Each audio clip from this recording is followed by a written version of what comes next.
typing, the concept has been around for centuries. The ancient Egyptians, the Greeks, the Native Americans, the Chinese, the Indians, all had a system of body typing.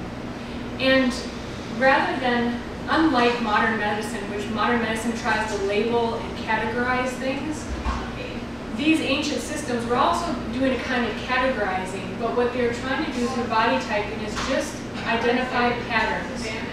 So yes, there were names, like I use earth, fire, air, and water to identify body types, so there are names and there's classification, but it's more to gain a perspective rather than to label. So modern medicine, for example, likes to label diseases. In these ancient studies, what they would do is say, there are characteristics of this element, there are characteristics of this thing that's going on, rather than just labeling. And what that allows us to do is look at things more artistically, more openly, which is, if we looked around and seen art, for example, we can see, obviously there's very realistic art. We can see that those are wine bottles, that they're apples, and they're flowers. But we get to see certain things in a painting, for example, that we wouldn't normally see.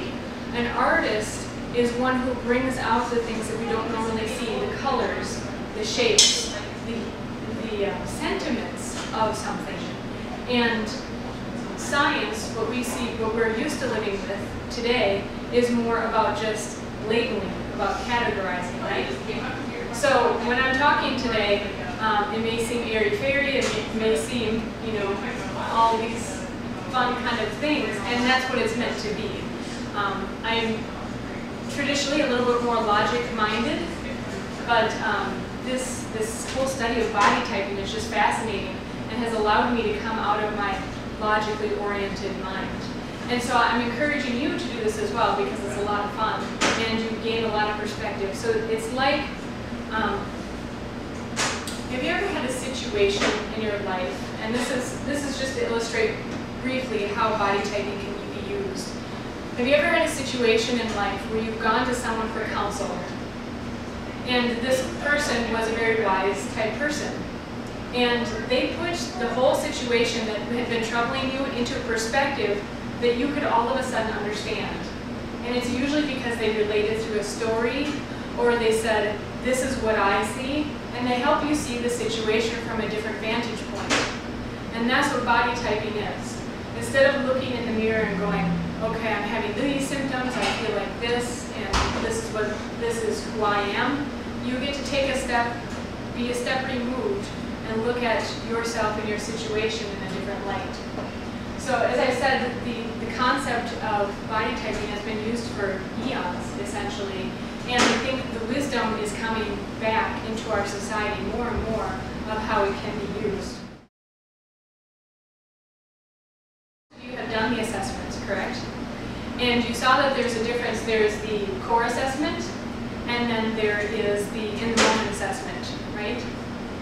And the reason I did those two assessments, there are other body typing philosophies and books out there, but I found it important to do the in-the-moment and the core assessment, because we all have times where we're in balance, where we feel like things are just going so smoothly, and then we feel like things are just crazy all of a sudden, like what the heck happened? And I call that we're in balance, we're out of balance. So when you know your core body types, then you can understand better if you're in or out of balance. And so I'm going through these things briefly, because most of you have already read about this and understand, and as John said, this is an intro. This is a very introductory type of class, because we're going to experience these things. We're going to be talking about balance and imbalance and what helps things to balance. So let's just explore here for a moment, since most of you have done the assessment and are familiar. For those few who are not, let's explore for a few minutes what the elements are. And I do have one handout. So we can look at the elements earth, fire, air, and water, which different cultures, different studies will use different elements, but I tried to break it down and keep it real simple for us.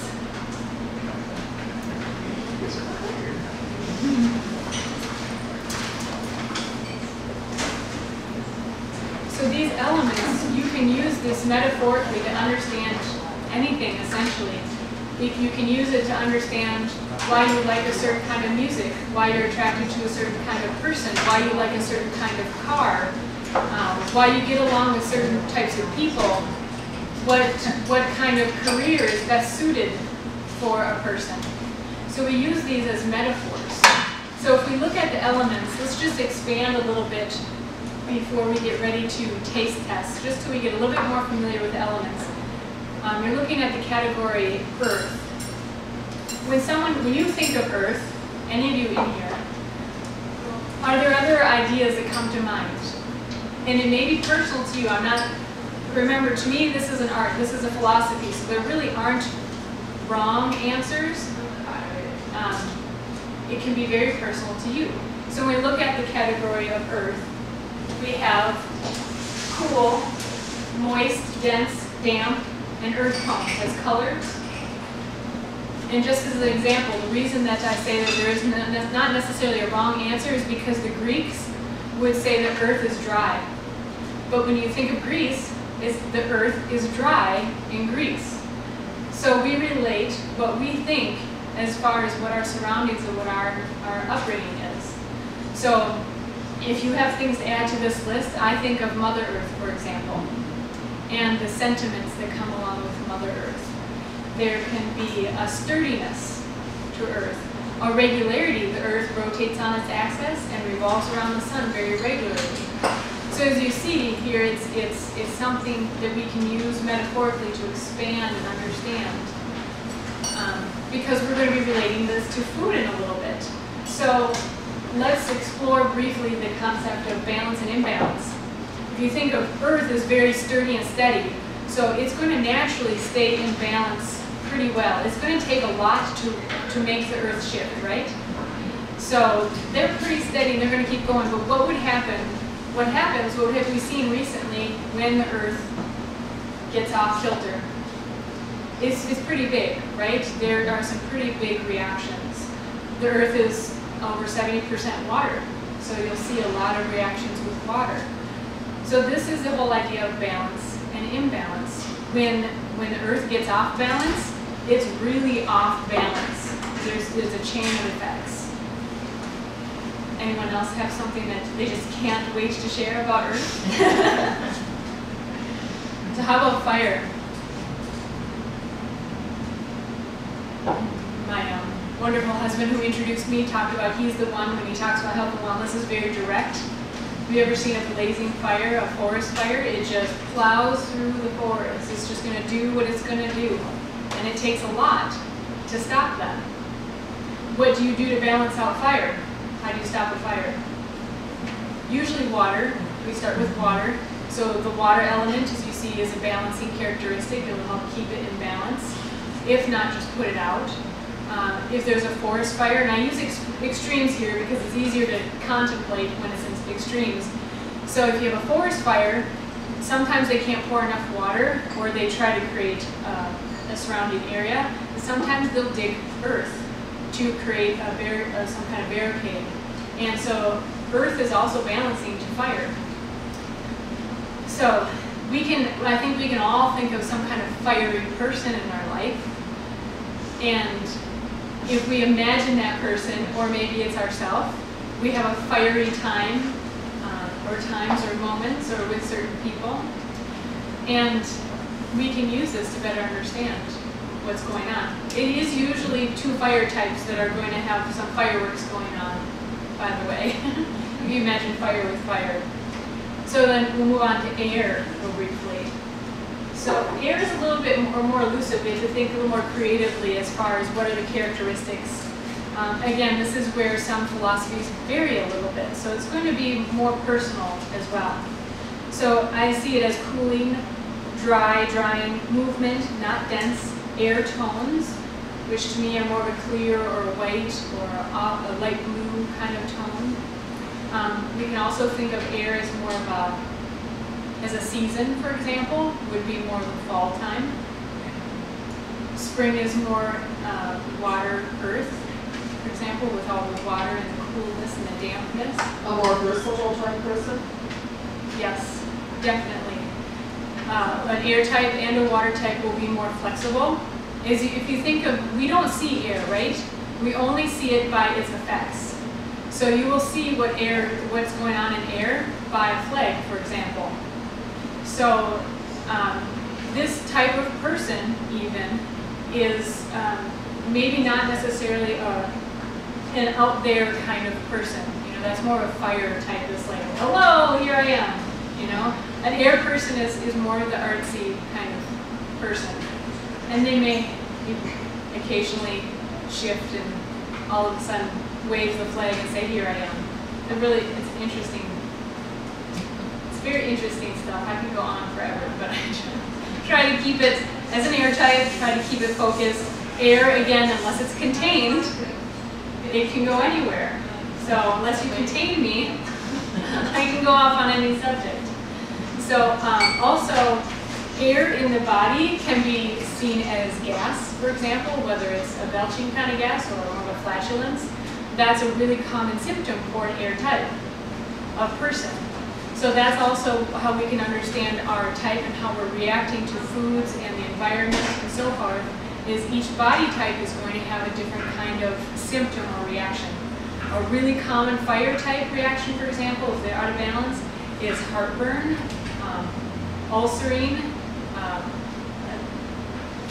In the Greek system, fire is also related to the blood, and so which would be more of a sanguine type person, and that's the Greek system. So it can also have to do with the blood.